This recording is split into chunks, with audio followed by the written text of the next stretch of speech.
Oh, yeah. I mean, this is you.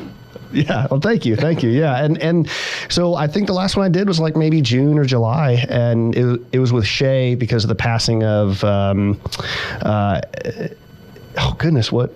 Well, it was the medical marijuana program, right? Yes. And so he's been involved with that, and I wanted to hear his perspective because he got very involved whenever they shot it down. Yes.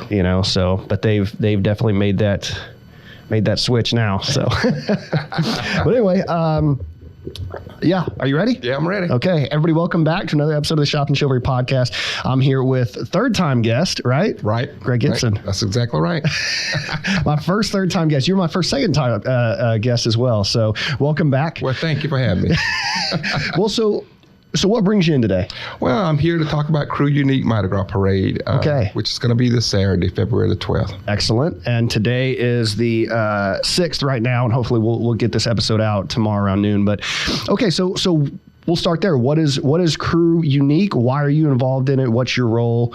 Why promote it?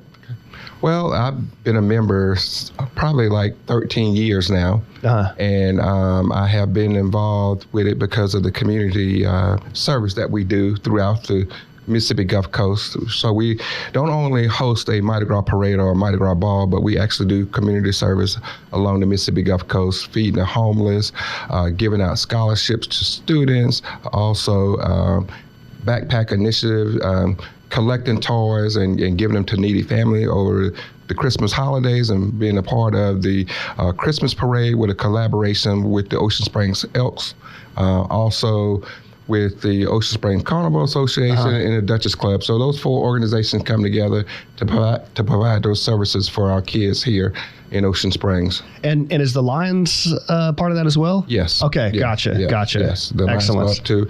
And so we actually have been around for 22 years, so this is our year. So February was when they first established in 2000, and so we've been around for 22 years. Excellent.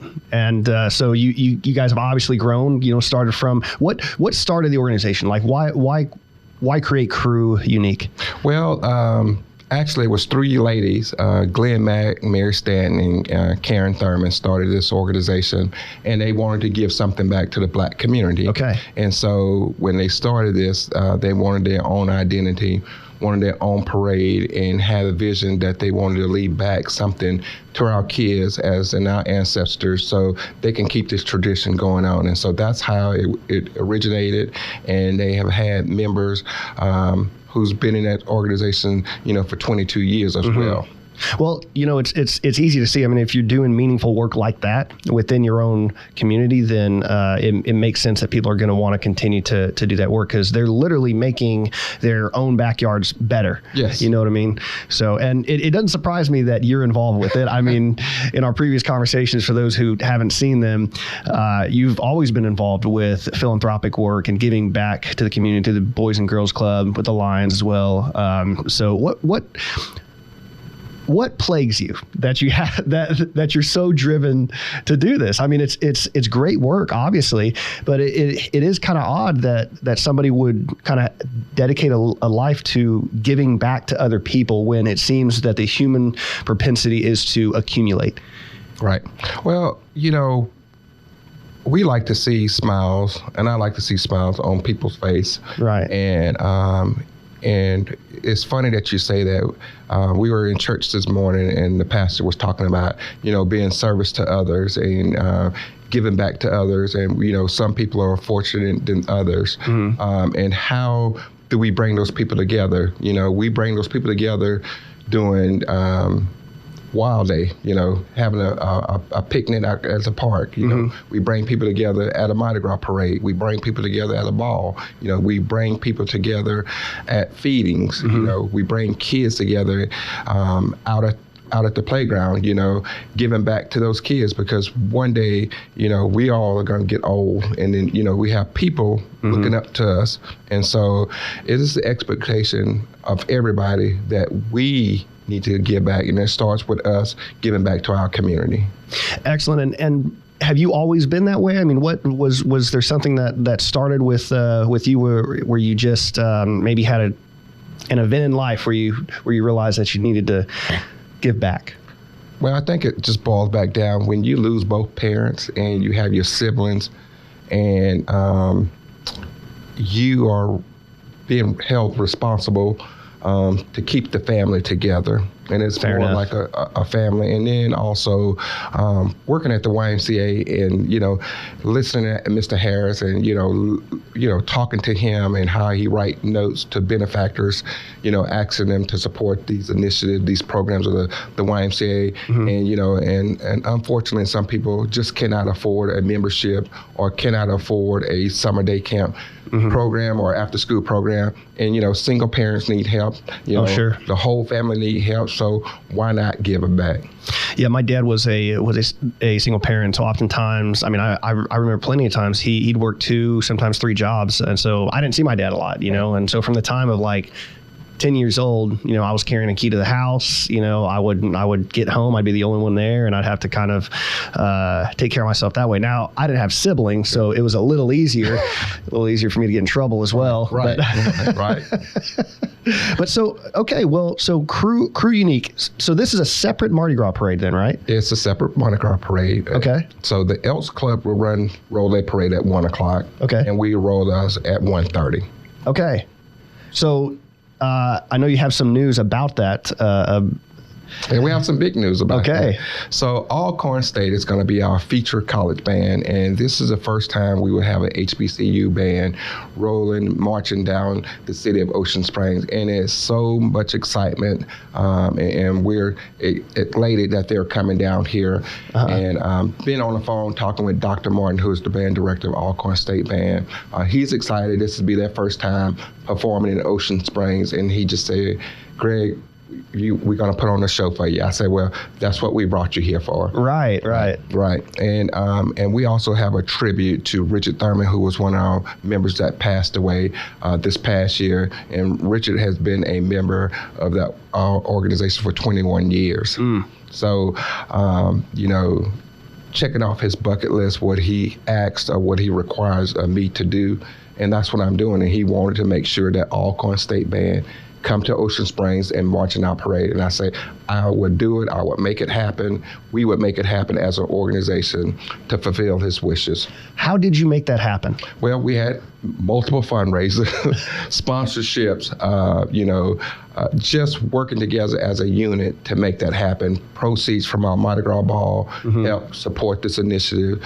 We also had some help from the Alcorn State Alumni Foundation here locally to help with the feeding of the band. So it's that kind of sponsorships that we have here to make all this work. So how long have you been working to get them here, like make this come to fruition? Since last year. No kidding. Since last year. And, in January, they have to put their schedule and send it up to the department chair.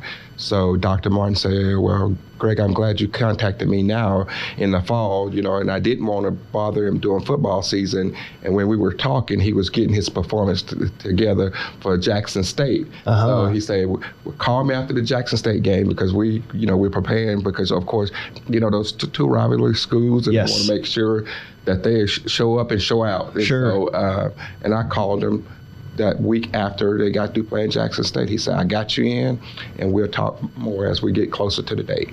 That's fantastic. We were talking before we started the show that HBCUs their bands are peerless, right? There's no Division I band that rivals an HBCU halftime show. Why is that? Why is that such a staple? Well, I think because the fact that they put in a lot of time and practice, and they march to precision. They want to make sure that the music is clean and crisp. Yeah. They want to make sure that they not only relate to the Black community, but the community as a whole. So they play different arrangement, Right. and march to different, have cadence to different events that they're invited to. And so they travel around the world, because they get invites, to perform at different events across the nation. So it's going to be the entire band, right? Yes. There's a name, right? Sounds of Dynomite. Sod, right? Yeah. Sound of Dynomite. Sounds of Dynomite. Yes, Sound of Dynomite. And also we have the Golden Girls. That's right. Yeah. That's right. And they start marching like in the tunnel. Yes. They get in lockstep in the tunnel when they come out. I mean, they're walking up the stairs with precision. I mean, it is a very impressive thing to watch. Again, that's a staple of all HBCUs.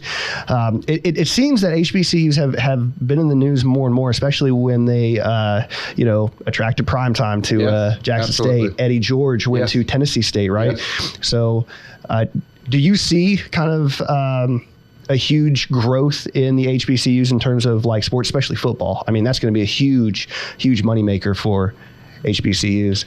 Yes, and it's good because so many years they've been underfunded, and it's good that we got athletes like Dion and Eddie George and other NFL players that's coming to coach at HBCUs, and also giving our own kids an identity too, and not saying nothing about any other university, but they are attracting the best athletes to their university based on the merit of the program itself. Right. Absolutely. Yeah. And the upgrade of facilities.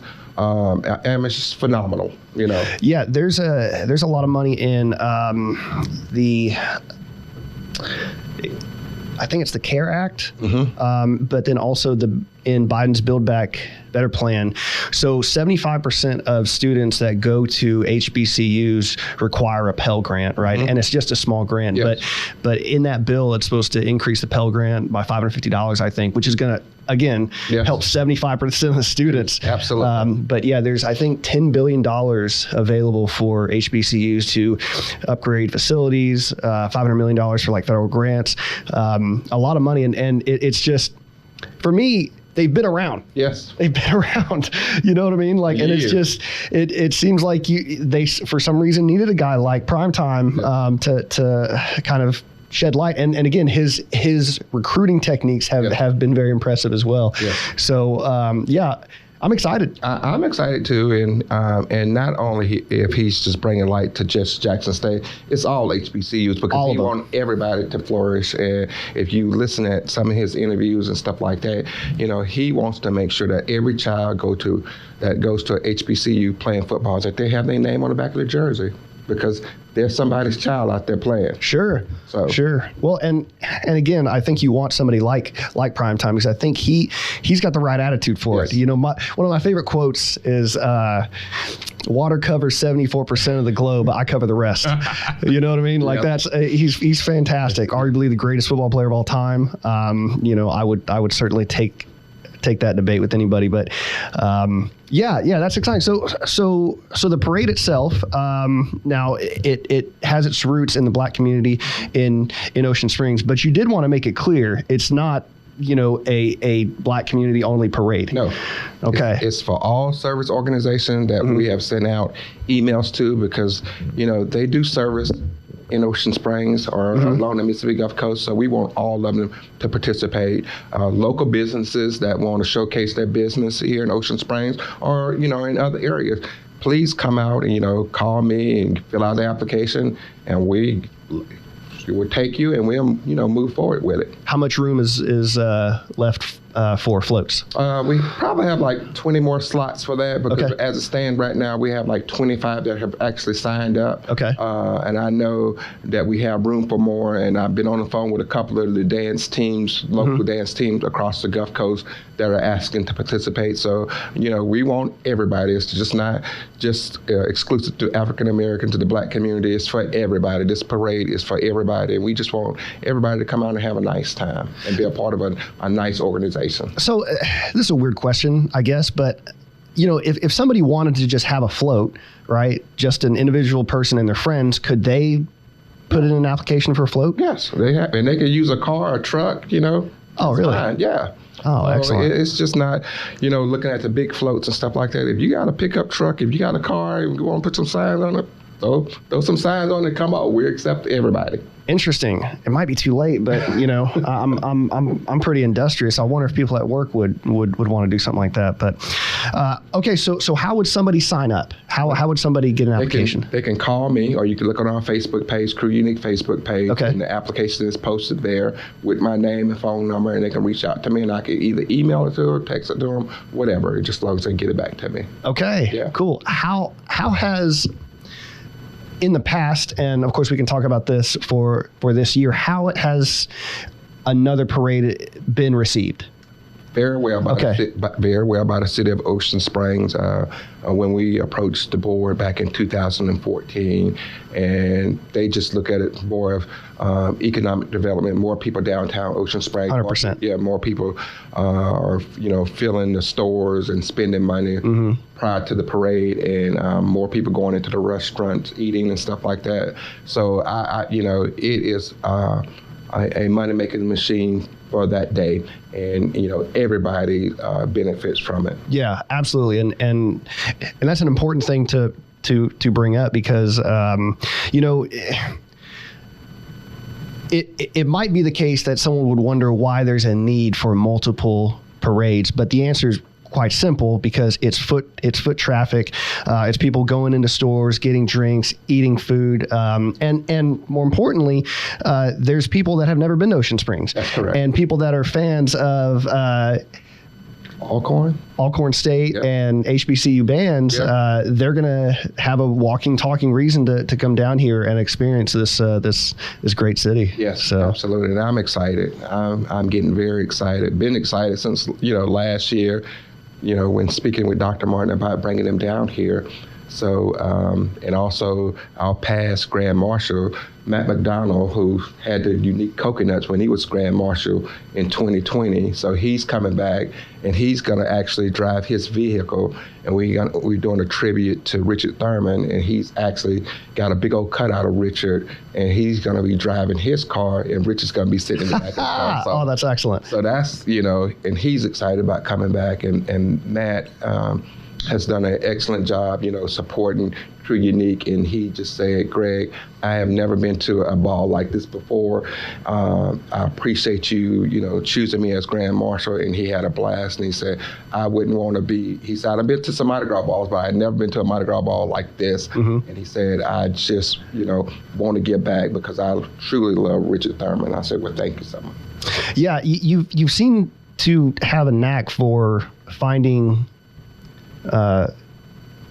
very genuine and talented people, and then adhering to them. I think you're talking about your pastor before, and that's no trivial thing, because what these people give us is a distillation of experiences, that we can learn from, and especially when they come from a genuine place of wanting to help people, right, which is common in philanthropic endeavors. So, yeah, where do you get that from? I think it's from my family. Yeah. When you come from a large family of 12, and you sharing the whole entire time. Yeah, fair enough. Yeah. So I think, and just being around like-minded people, and who want to give back, who want to see everybody prosper, want to see everybody grow. And that's the way I look at it. I want to, my legacy to be, one thing about Greg, he always helped people, and don't want the pat on the back and stuff like that. Right. I can work behind the scenes, just making sure we get stuff done. Yeah. And people leave from an event and say, this was a good event. They put a great event on, and I'm happy. They leave with smiles on their face. So I don't want them to leave with an upside down smile. Sure, on their face. sure. So, but I just try to make sure that everybody feel comfortable, everybody have a seat at the table, and everybody's involved, and we sit back and listen to everybody's opinion. Fair enough. Yeah. So when I've ran teams, organizations, or whatever, I typically lay a moral fabric, down, right? So, and these are the principles that this group of individuals are going to operate by. This is how we do things. This is what it means to be a member of this team, group, or whatever. And one of the ones that I get the most, I I think interest of is a principle that never better yourself at the expense of another, which is to say, don't take off somebody else's plate to feed yourself. Right. And I think that's important. One, for long-term cooperation, right? I mean, we're playing a series of games here, and we need to be able to participate in one's resources. He shouldn't feel like they're at threat of losing by somebody that they work with, right? Because that's a problem, because then you get defensive and you don't work as well together. But also, I think it promotes scalable growth, because one, if you've established a relationship with people and they enjoy the relationship, it's valuable to them, able to be valued, then if you want something that they have, well, then you have to go out and seek it. And chances are they're going to help you. But if there's also something that neither one of you have, you'll work together to, try to achieve that end, right? Develop that. And that's growth, and that's good for the team, and that's good for the organization. And so I often wonder why that's not just kind of a state, like you should hear that everywhere. Yeah, you should. You know what I mean? A church, like, like school. And it is maybe rooted in the golden rule, treat others how you want to be treated. But I just don't hear that language very much, Well, it's all about sustainability. And when you look at nonprofit organization, everybody going into the same bucket of money. And in order to achieve this goal, you have to work together. Yeah. So we work together, like I said, with the Elks Club and with the Ocean Springs Carnival Club Association. And then we also work with the Duchess Club. I mean, you don't find that where 3 Mardi Gras organizations and 4 nonprofits working together to achieve one goal. You don't see that, And I can remember when we first started the Christmas parade, and Heather Easton said, all 3 of these organizations working together, this is something good. It's going to be something good for the city of Ocean Springs. And I said, absolutely. Yeah. I said, why not? Why not bring all 3 of these resources together, to bring a Christmas parade to Ocean Springs, because other cities was having Christmas parades and we wasn't having one. So we just started it, and it has blossomed from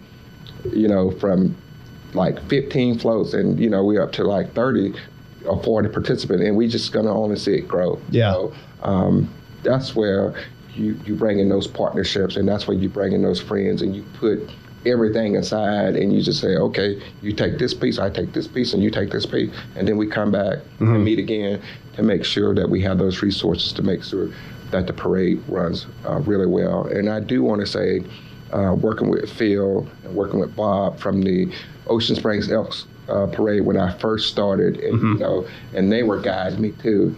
And Greg, whatever you need, our resources are here for you. So I appreciate those guys, and unfortunately, they have, taken a back role now, and so Marty Calhoun is the parade captain for the Elks. And okay. But those guys were very helpful when I first started, our parade.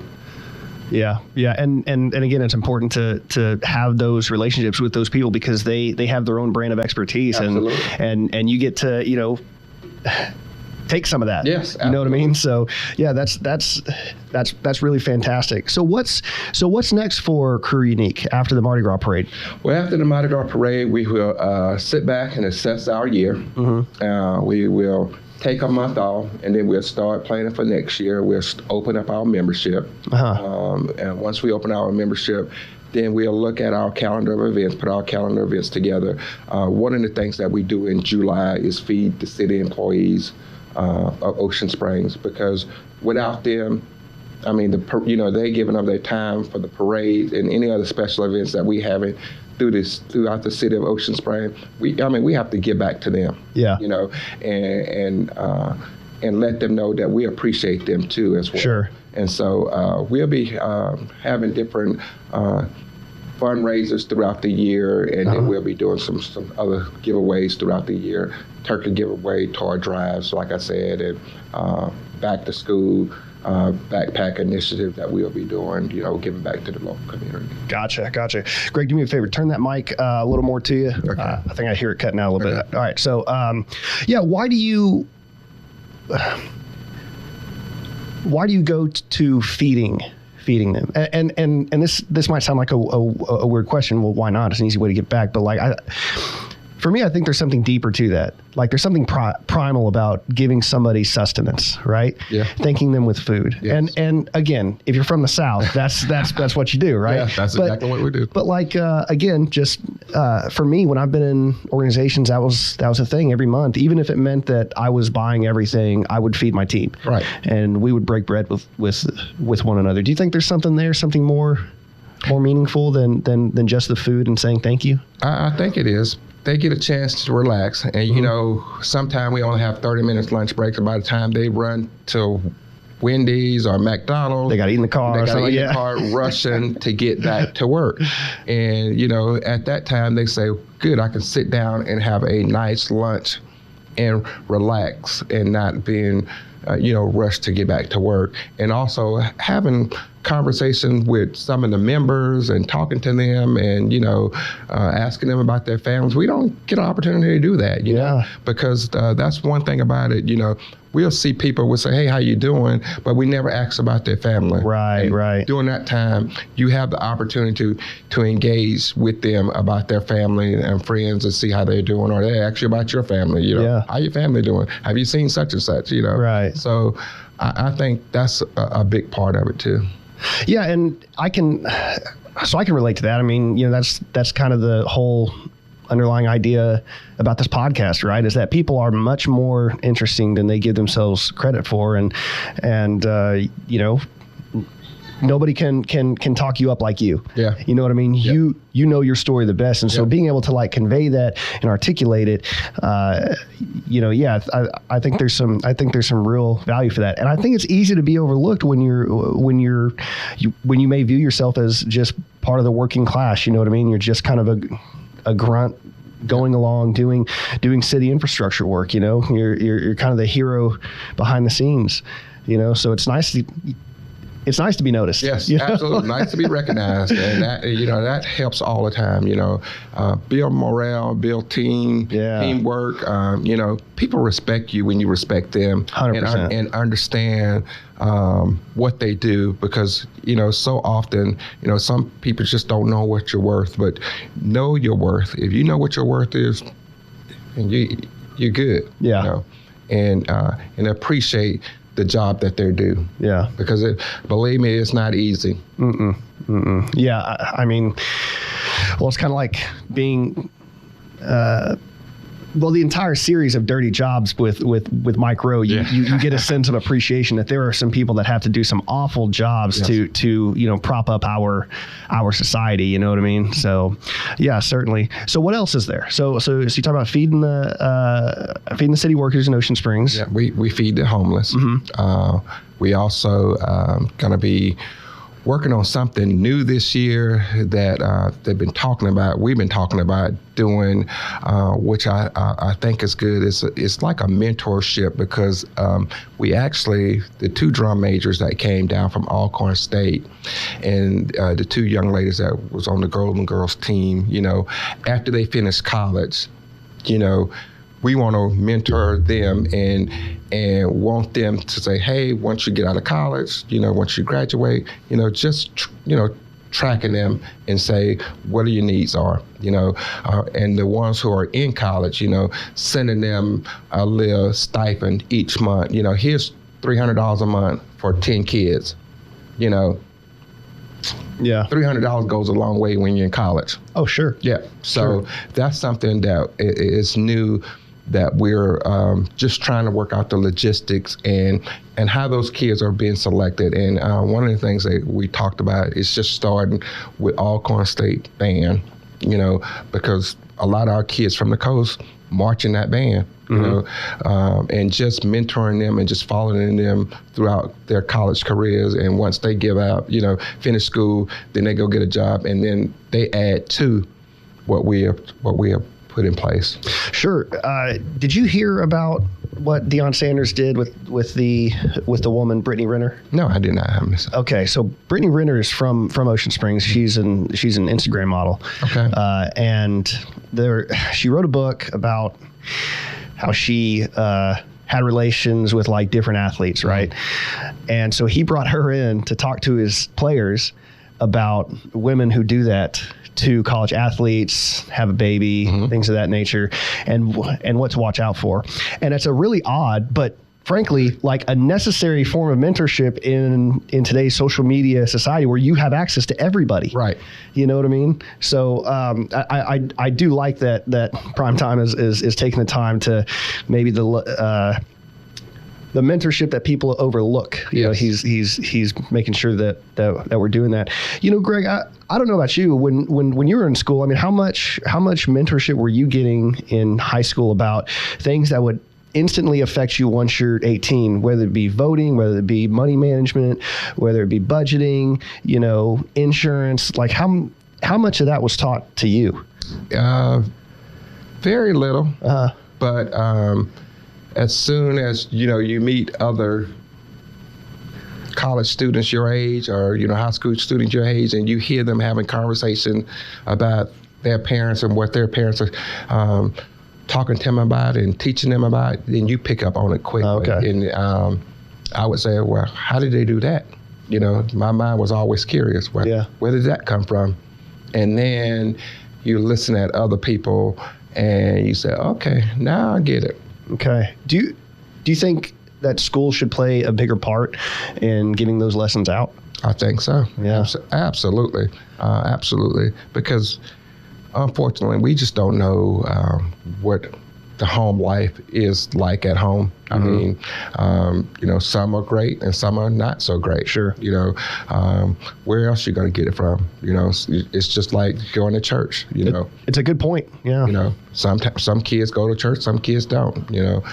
But I was fortunate enough to, you know, to be able to go to church and get that base.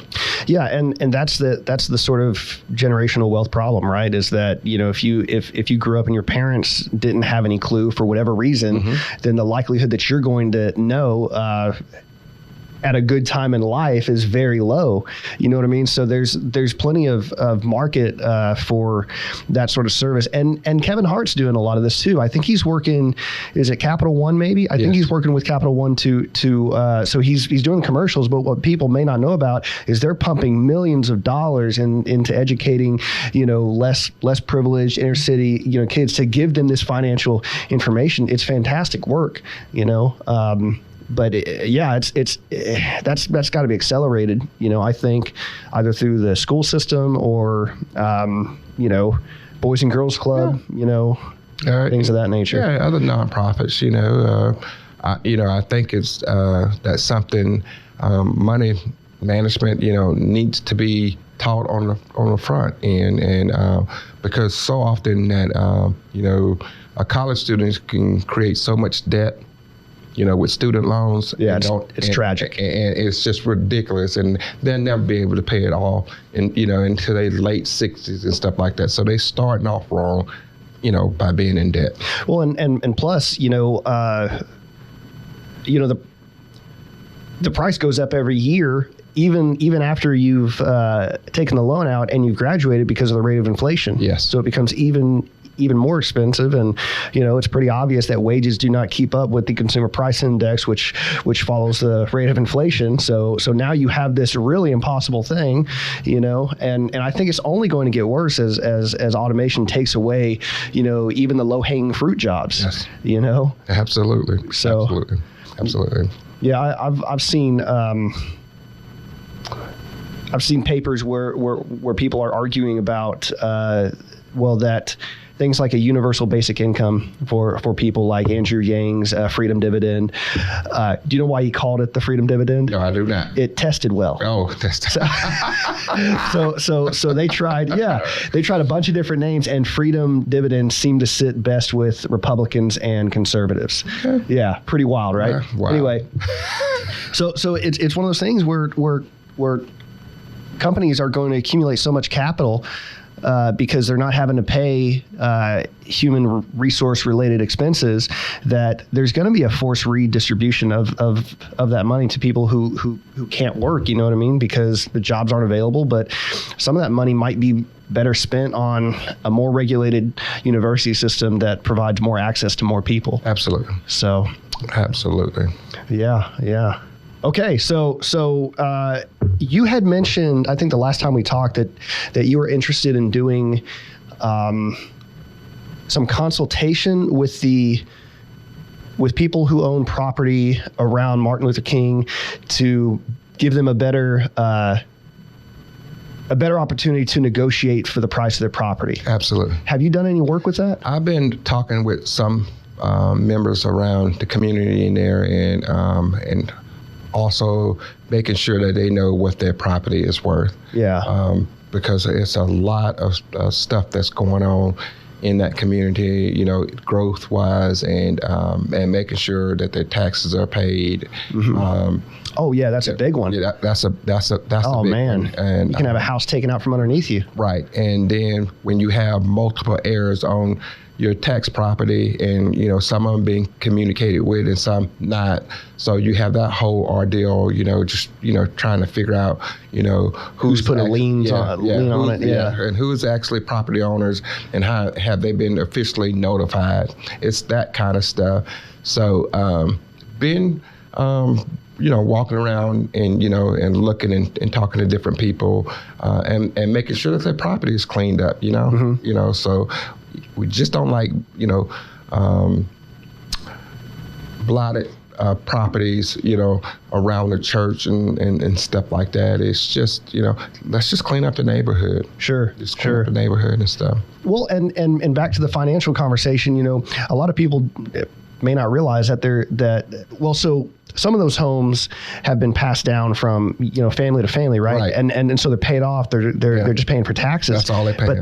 But that's an asset there. Yeah. There's hidden money within that people could use to better invest. And I know somebody who put up an Airbnb down that road that runs on the north side of the railroad, mm-hmm. Right down there, mm-hmm. Near MLK Park.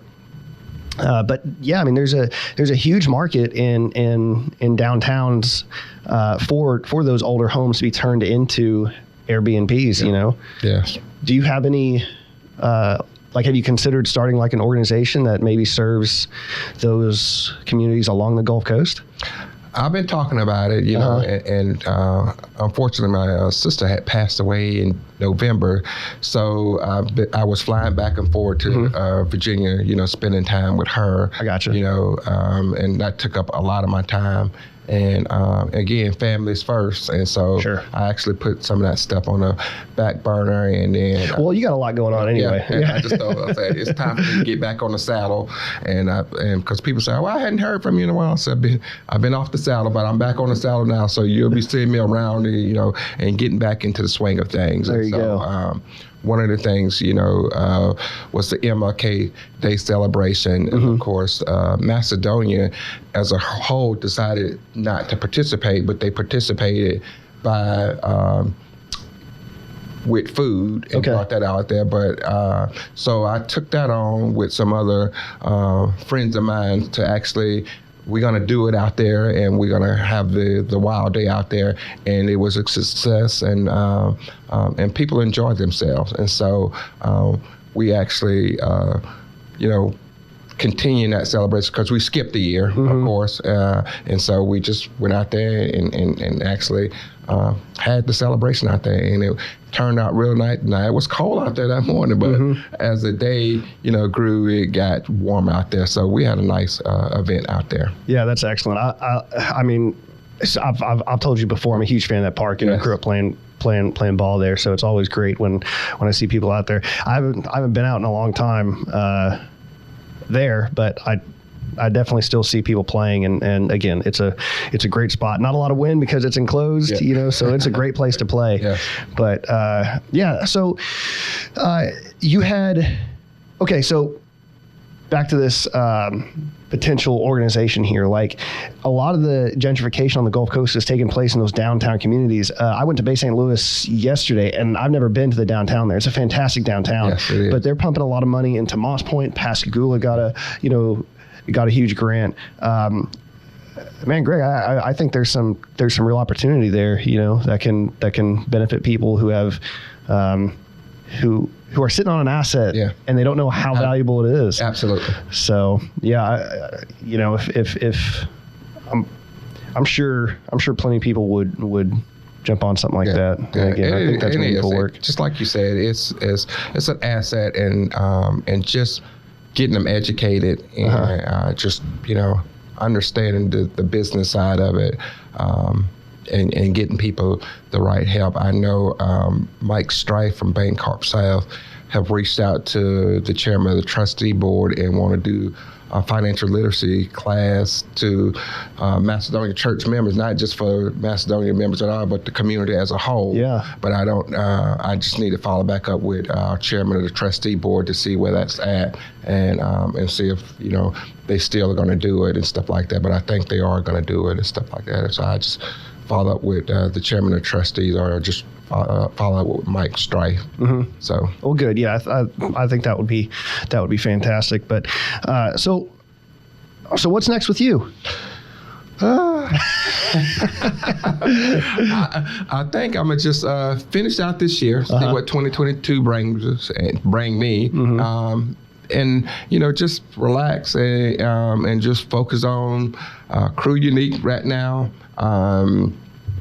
Get back involved down at City Hall, because I've been missing for some months down there, because I hadn't made it to a couple of the board meetings and stuff like that. So I've really been, missing a couple of those board meetings, but I, just been going back and looking at the old minute meetings that they have down there, just to make sure, keep my ear right to what's going on in Ocean Springs. But that's where I'm at right now. I haven't had any future plans or what I plan on doing. When are you going to run for mayor?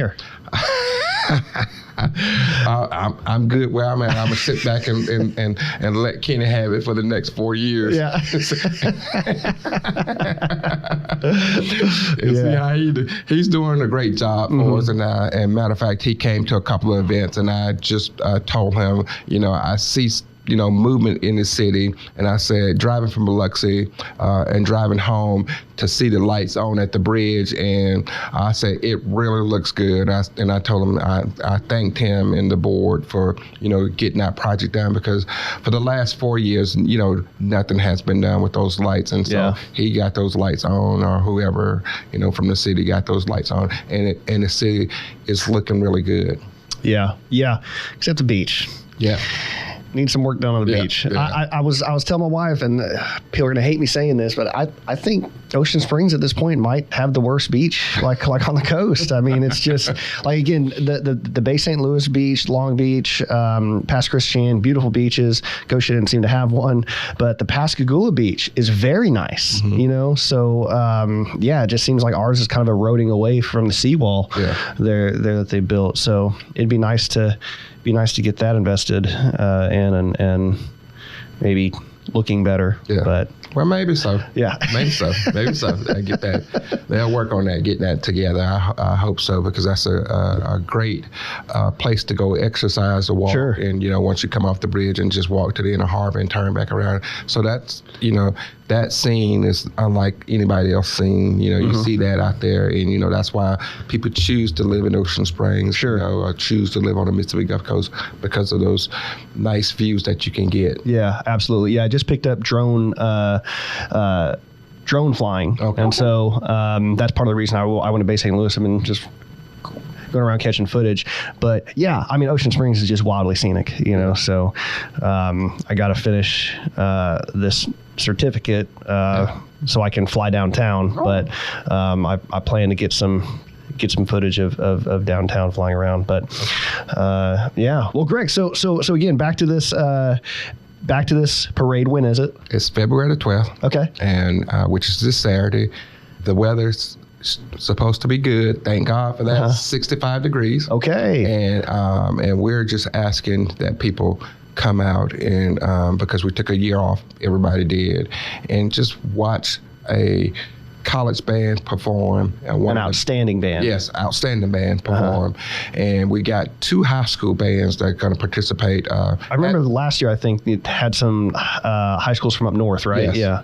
Heidelberg High School is coming back down here, and Hattiesburg High School is coming down, and we're waiting on one commitment, but we haven't heard back from them. So they just got to look at their schedule, because, by this time they're being booked over in New Orleans and Mobile, along the Mississippi Gulf Coast, and over in Louisiana for their Mardi Gras parades as well. So we're ready, and we chose Motown for a reason.